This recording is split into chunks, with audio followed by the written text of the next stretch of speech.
Welcome to the LSU NCBRT Preparedness Podcast. I'm your host, Ashley Markle. I am a curriculum development specialist here at NCBRT, and I work in collaboration with subject matter experts to create valuable and timely training for the responder community. The National Center for Biomedical Research and Training provides mobile training to both the national and international emergency response community. Welcome back to the podcast. Today, we're joined by Jeff Whitty to talk about the recent outbreak of high-path avian influenza in cattle. So, Jeff, could you tell us a little bit about yourself and your background to start us off? Sure, Ashley. So I am Jeff Whitty, and I serve as the New Mexico Secretary of Agriculture. Been in that role for 13 years. I completed 13 years yesterday, and I've been with the State Department of Agriculture in New Mexico for 30 years. Also, on the anniversary date was yesterday as well. So happy anniversary. Been two things at one time, which is kind of unique. So we've been dealing with a number of issues, but probably the most interesting one of late is who would have ever thought of high-path avian influenza getting into livestock, and specifically in the case right now, dairy cattle. Mm-hmm. Yeah, and so that was kind of my first question. Can you tell us a little bit about kind of what high-path avian influenza is and give us a little bit of an overview of the situation we're facing right now? Sure. So typically we've been dealing with high path for many years. Not so much in New Mexico, but we've had a few cases. Typically it's in the poultry industry, and it's called high pathogenic because once it enters the poultry industry, it's a high mortality issue. Mm-hmm. It spreads through a poultry operation really quick. And the best way to snuff out the virus, so to speak, is to depopulate the entire poultry operation. So March 16th, I received a phone call from some of our staff that we had some, for lack of better terminology, a mystery issue was happening in several of the dairies in New Mexico and Texas. That was a morning call on a Saturday, and my request was to call our, we operate in New Mexico under the emergency support function structure. So we kind of control ESF 11 for agriculture. And so I asked my biosecurity director to issue a call to gather the troops and at 2:00 that afternoon so that we could discuss and try to get an assessment of what was going on. At that time, we had no idea that it was high-path AI. It was labeled a mystery disease. What we were seeing in cattle was, in dairy herds, was a drop in milk production. Some of the symptoms were similar to what you typically get this time of the year. In layman's terms, I'll just call it runny noses and, some of that kind of thing in livestock. Sometimes they will drop production, but not as much as what we were seeing. We were seeing herds, 10 to 15% of the herd would just drop and just quit producing milk, of the lactating herds and dairies. So early on, we weren't sure what was causing that, and so we began the process of trying to determine that right away. A few weeks later, well, I shouldn't say a few weeks later. It was probably the next week after many tests and working with USDA, working with FDA, working with the agencies in Texas, and we had a suspect case in Kansas at that time as well. They're on a Saturday. Nothing happens on a Monday or Tuesday. Everything happens on a Saturday or a Friday. Received a phone call, and the question was that I heard about flu in livestock, and of course I hadn't. And our state vet was telling me that seems to be what's going on, and that could be causing this. And well, I'm thinking a livestock flu. Okay, what does that look like?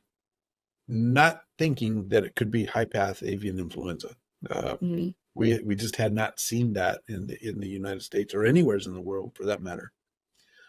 So by Monday, we had confirmation that it was in fact genotyped as high path avian influenza, and it was this exact same strain as the wild bird population was carrying at this time.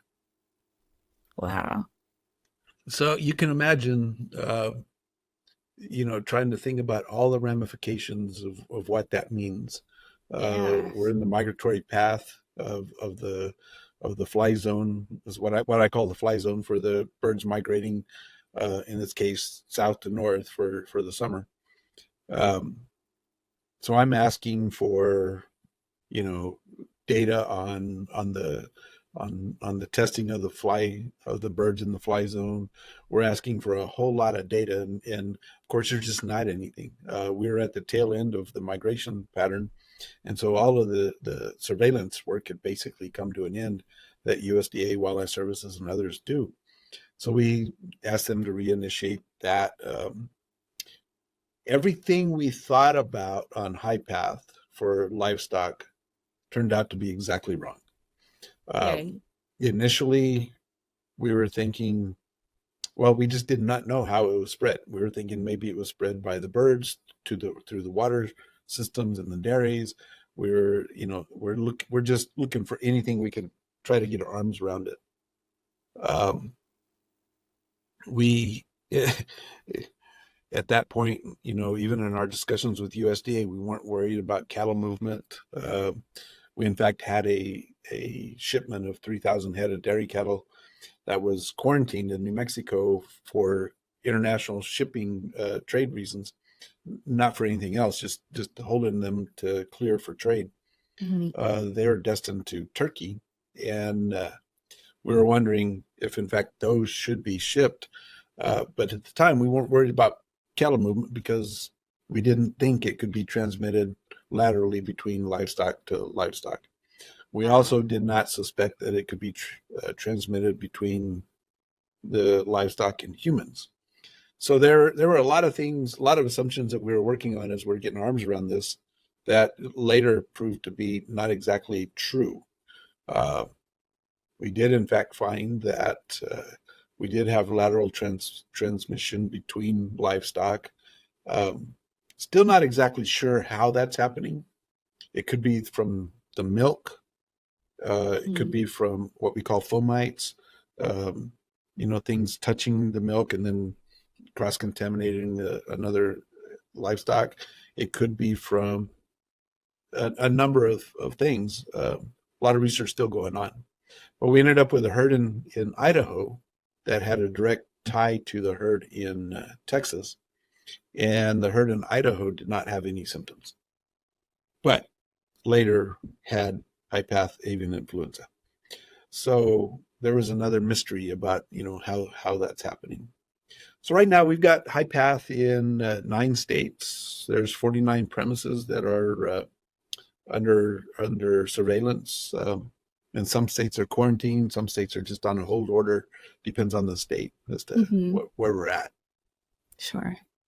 Now, one thing I just kind of want to ask, because it's probably the thing that most people would wonder about, is what are the implications for things like milk and meat and things like that, since we have this outbreak? Sure. So, one of the things, naturally, we worry about the food supply all the time. And there's a lot of safeguards in the milk system of the food supply and in the beef system of the food supply.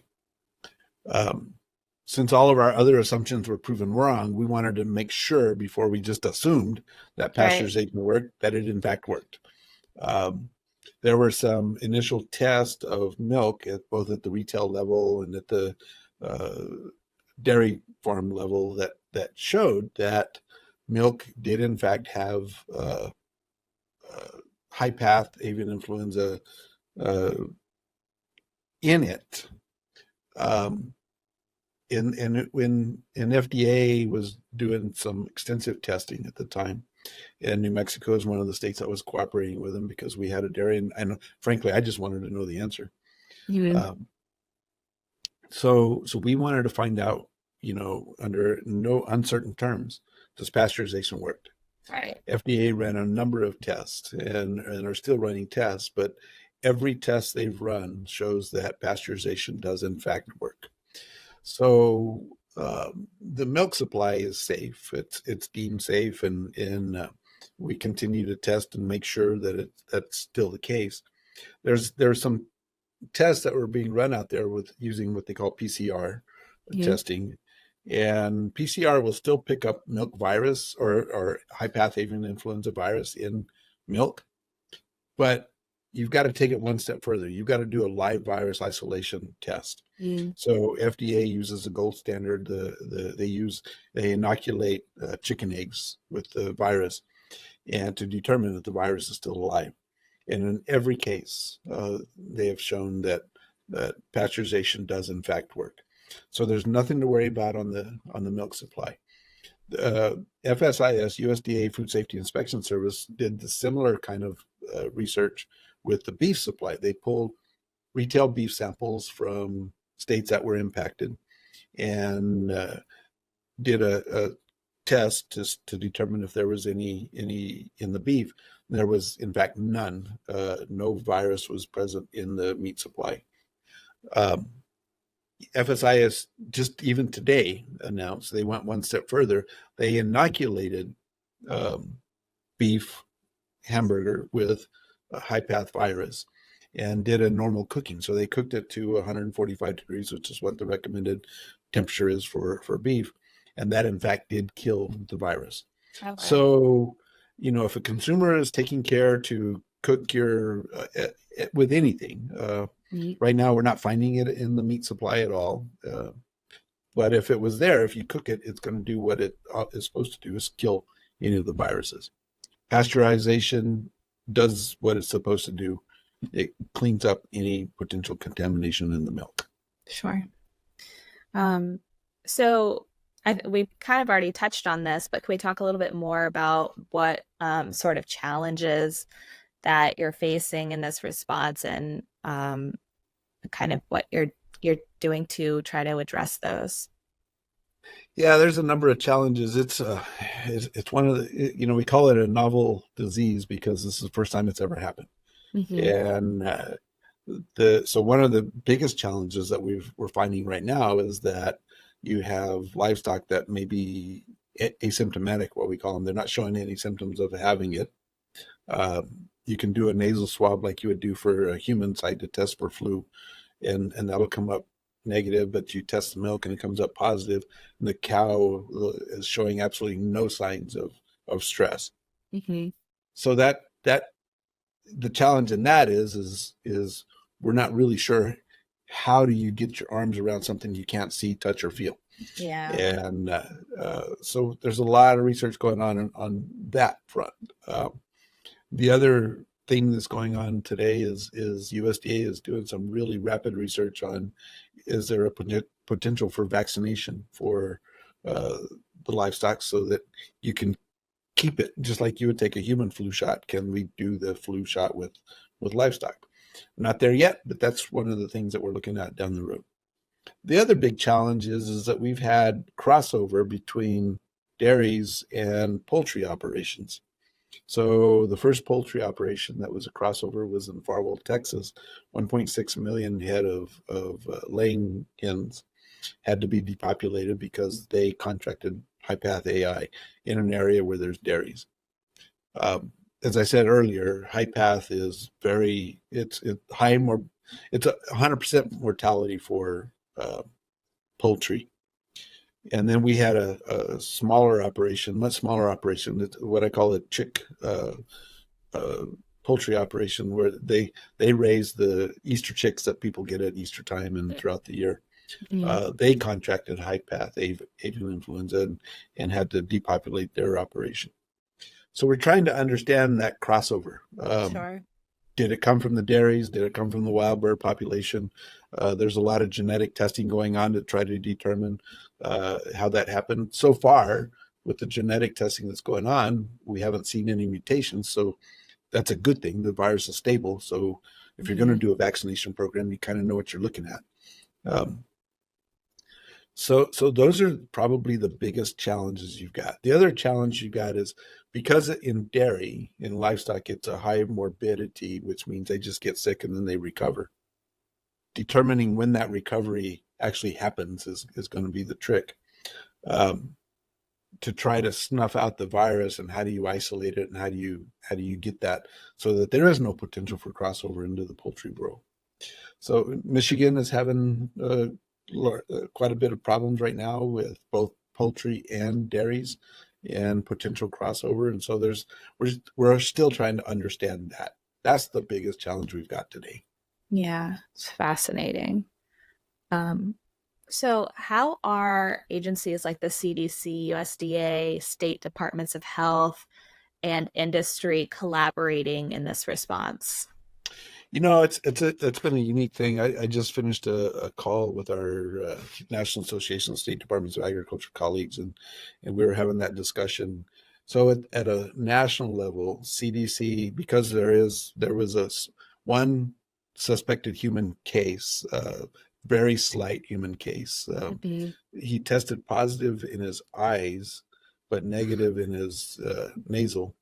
So we suspect it might have gotten a splash of milk or something. But anyway, so there's concern about that.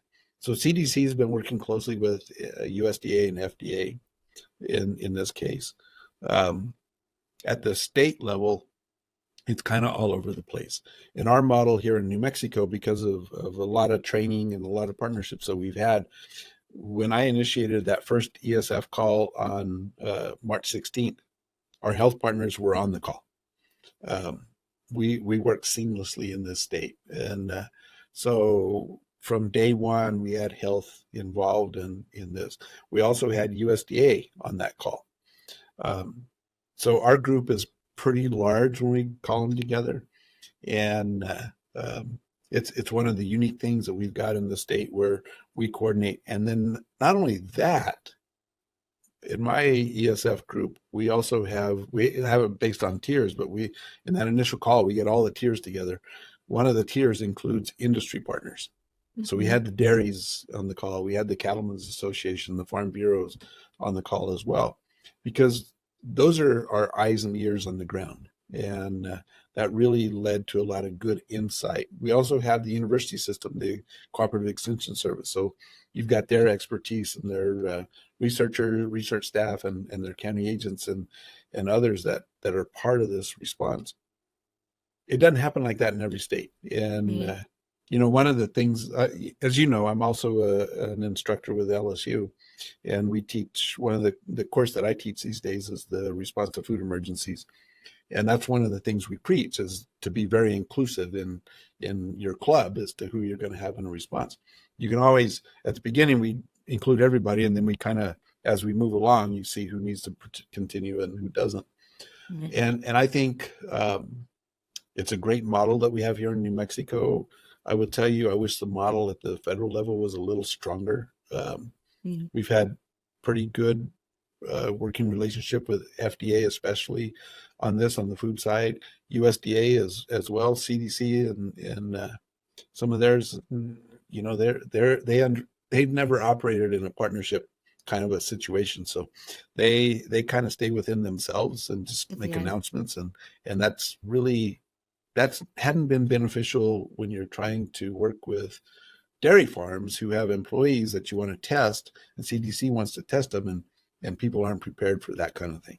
Yeah. So I think it's really important to think about how we set up the emergency response and how we include, early on March 16th was our first call, March 17th was our second, March 18th was our third.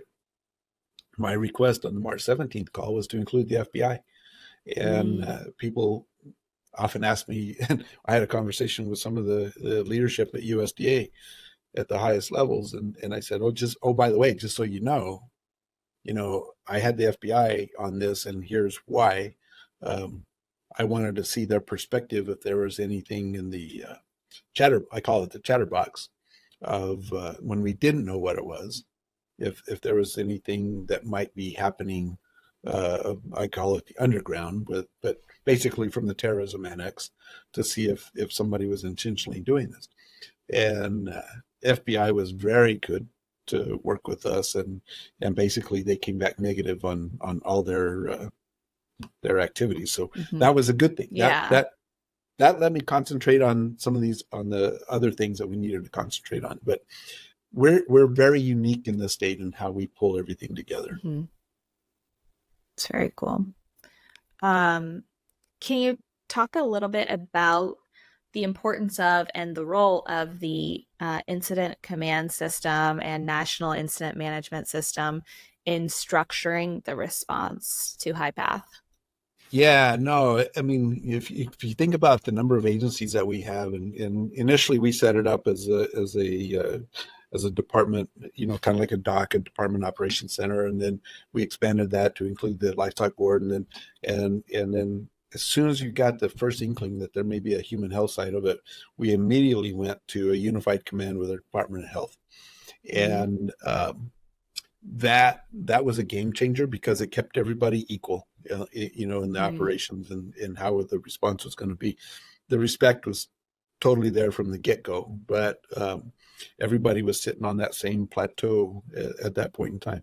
And if you imagine the number of agencies that we had involved, both at the state side, you got the State Department of Agriculture, the Livestock Board, and the Department of Health.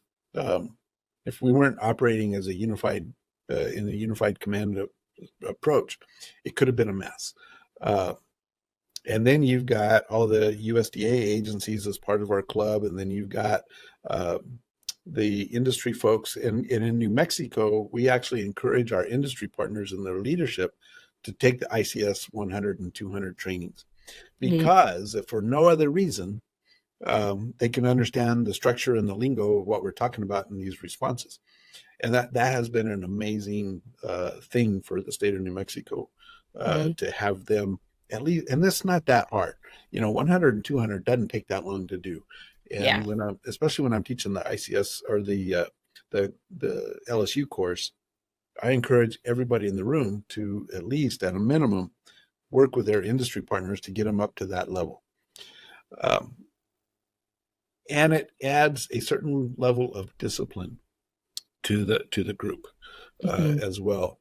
We also bring in some of the national organizations, in this case, Dairy Max and the Dairy Management Institute,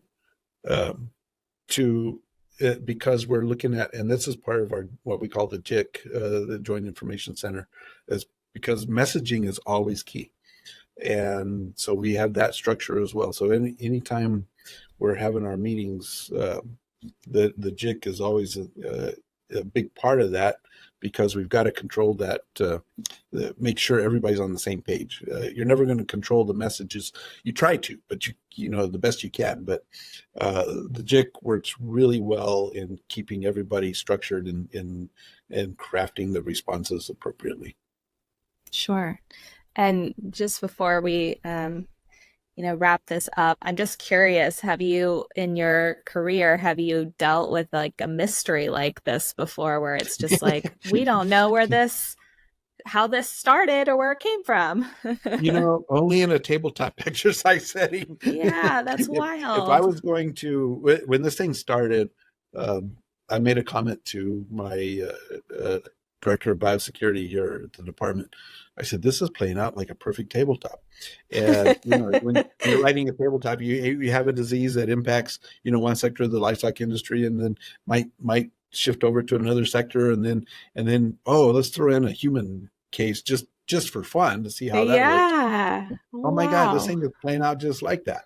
And I've made the comment to Secretary Vilsack and Deputy Secretary Torres Small that when this thing, if we ever end it, if we ever get our arms around it and we declare victory, we really need to go back and look at this in a really strong after action report. Yes. And really look at how this thing played out. There's going to be so many lessons learned from this in real life, in real time, that we're all going to benefit from. And, we've been shifting gears. It's like every third day we have another little issue that we're dealing with that we never thought we'd have to deal with. Quite a case study. Never have dealt with one of these before in real life. That's crazy. What a case study. Yeah, it's amazing. It's amazing. Yeah. Well, thank you for joining us for this part 1 of our discussion on this. Next time, we'll talk about some of the implications of this outbreak and what the future looks like for outbreaks such as these. So thank you again, Jeff, for joining us, and join us again for part 2. Thank you. If you have any questions or topic suggestions for future episodes, please send us an email at podcast@ncbrt.lsu.edu. Make sure you subscribe to the LSU NCBRT Preparedness Podcast wherever you listen to podcasts.